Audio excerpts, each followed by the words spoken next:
Teddy did a guy album. And then that Which didn't work out. Right, that didn't. And I was so hooked, crossing my fingers, like, please let it come back. Please let him come back. We love Guy. Everybody loves Guy, but they don't love each other.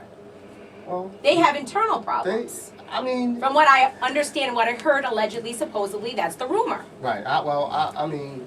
That they can't get it together. So who causes the problems in all of these situations?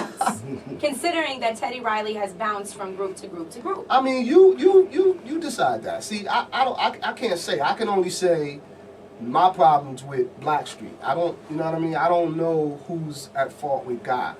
But I mean, if I wasn't in Blackstreet and I looked at Teddy's history, I would come to the conclusion that it must be him. Now, me and Blackstreet, I can definitely tell you, Teddy he's a controller. He's talented, it's no question, but like he wants to control everything. I mean, he and Chauncey, there's no doubt about that. Yeah, he and Chauncey. And it's totally unnecessary because it's enough money. It's enough for everybody, actually, at this point, especially in our careers, for us to be able to come together and really. You know, I mean, they were there before us. Yes, I give him that. Teddy's, to me, to this day, he's still one of the greatest producers in the industry. Yeah, no doubt. But and a real producer, not a beat maker. I mean, Teddy literally can take somebody else's stuff and make it better, like Quincy and Quincy Jones. You know, to me, is one of the greatest producers I've ever seen in my lifetime. And you see what he did with Michael, right? And how Michael's career went up when he was with Quincy, and what happened when he wasn't with Quincy. That's what Quincy is. What you call a real producer. In the full spectrum of what that word is really supposed to mean to the music industry. Now, with that being said, Teddy's, I would put him in that boat. You know, if he can keep his career alive that long, and hopefully, go back up to where he should be. But to me, his main downfall is him wanting to control things that's really not in his power to control. You know what I mean? And when you give your word, and especially when you're able, there's absolutely nothing stopping you. You should keep it. If he, him being at the level where he was, he had a chance to help me and Eric to grow into the industry, to become better. You know what I mean? It was in your ability to do that. And you said you would do it, but you didn't do it. And you couldn't. And to me, that's the one thing that sours everything that goes on with Blackstreet. And, Chauncey, he jumps right on the bandwagon, These guys, they're doing stuff that... Well, they're friends. And to be honest, I really don't... I can't put my finger on and say this is exactly why. All I can say is that it's wrong, and I wish that they wouldn't do that. I wish that they would allow me and Eric to be who we need to be, share more with us. You know what I mean? Because first of all, you said you would, but at this point, it's the right thing to do.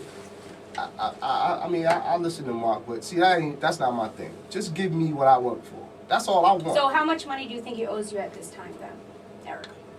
I couldn't say that. I couldn't say that only because... I'm sure you have an estimate. I'm sure you have a lawyer. I'm sure you sat down and said, I estimate that he owes me this such and such I didn't amount do of money. all of that. I just see, I do writing and producing myself. So when it got too bad for me to deal with, I walked away. You know what I mean? It's like I love Teddy and Chauncey. I grew up with Chauncey. Me and Chauncey grew up singing in church together. So, wow, so this must be particularly hard for you. And it can't just be business then. No, it's not. That's the whole thing. Did he bring you into the group? Chauncey brought me into the group. Actually, they considered me to be one of the original members, but I was working. I had a situation already, so I couldn't do it.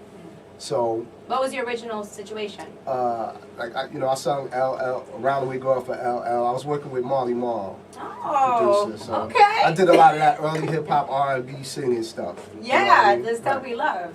So. But with Blackstreet being such a classic R&B group that everybody absolutely loves, it's hard to listen to the things that have gone on. I mean, and we hear these horror stories, with New Edition, and stuff like that, but it's hard to hear these situations. Now, I always wondered, too, why did Dave Hollister leave? Did he leave on his own, or was he put out the group? I believe he was put out of the group. He and Levi. Why? That I don't know. Probably for the same reasons. Because they just didn't want to share the money? Right. You have success. Okay, I come in, I'm ground level. I know who you are, Teddy. I'm humble. And we're both humble people, but at some point, okay, we're doing another album. You're getting more money. The group is growing. so I should get more money too. Don't like you don't want to. You know, you're not At least gonna our hear me the same shows. thing. At least if we can't give it to you Exactly. You off know what? album sales, say, you know what? Our Exactly. shows, this is how we'll split it. Well, And that's basically what we it never was. made any money on the album sales. We always agreed that, you know, when it came time for Blackstreet, Teddy was the main producer. And he pretty much, that was his job. His thing, right. And we never tried to encroach upon that. Of course, if the opportunity arose where we could do something, of course we would do it. But we never demanded that. And when it was all said and done, that was his domain. But it was the shows. It was. Because y'all must it have was been everything taking else. on shows. I mean, Well, this is you another must have been thing. making a lot of money. This is another thing. No. Blackstreet, we did a New Edition tour in the States. That's it. See, Teddy had a record label. Now he had this big name again. He sold all these records. Now people are coming to him for label deals. So he can't be on the road and make records at the same time. Right. So what does he do? We're not going on the road. I'm gonna stay home and Instead make of money. sending you. Oh no, we can't do it without him. That's We that's could not have done gonna it without happen. him, but No, I'm saying he wouldn't allow us right. to do it He without wouldn't. him. No, he wouldn't. So now we have to miss out on all of this opportunity and all of this money that we could have made on the road because he has his label situation now where he could sit in his studio and get checks. So how does that benefit me? It doesn't. But it doesn't matter to him. You know what I mean? It's Y'all must have nuts, been man. frustrated. I would have been a little Yes. frustrated. I mean, not a little, a lot. But see, it's just like you said, it wasn't just the business end of it. You know, we were friends. And I'm telling you, that's how we were able to have the success that we had when we came together.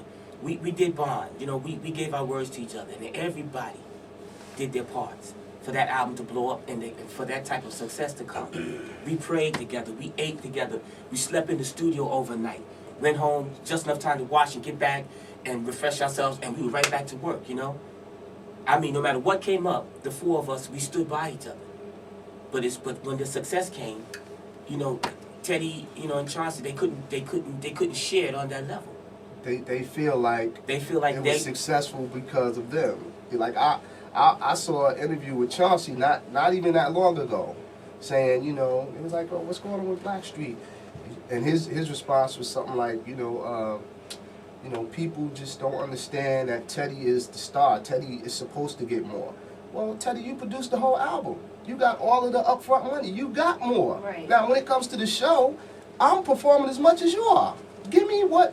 It should be split up 4 ways. 4 ways. And that's never the case. Wait, who owns all the music?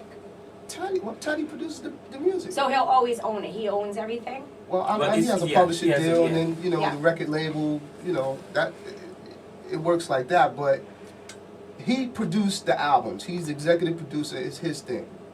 And nobody, you know, I was fortunate enough to be able to produce a song on each of the albums, I believe. Yeah, each of the albums I did a song. So, you know, he's not limiting me, and you know, as far as that goes. But when it comes to us performing, you already got extra. You're getting extra. Like you're getting paid to you know, you got $2 million to do the album.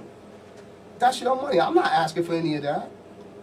But after the album is done and it's out, and we get on the stage, that's the 4 of us. It's not just you. Right. Right. You can't go out and represent Blackstreet by yourself. You can't do it. You don't sing the songs. You wrote them and you produced them, but you cannot get on. He cannot get on the stage by himself, or he and Chauncey, and do a Blackstreet show. It can't happen. Well, stage would look a little empty, at least. It can't. It will never happen. But see, So you can't be Blackstreet without the 4 members, without Blackstreet. That's who Blackstreet is as a group. And that's when I came to the group, that's what I was led to believe. That's what I was told. And I'll be honest with you, had he told me then, look, I'm black, Chauncey's black and I'm street and I'm a high, I would have said, nah, that's okay. Because I know that I got more, I'm a singer. If I don't do nothing else in life, God bless me to be the same. I would never debase myself with nobody and get in that type of situation.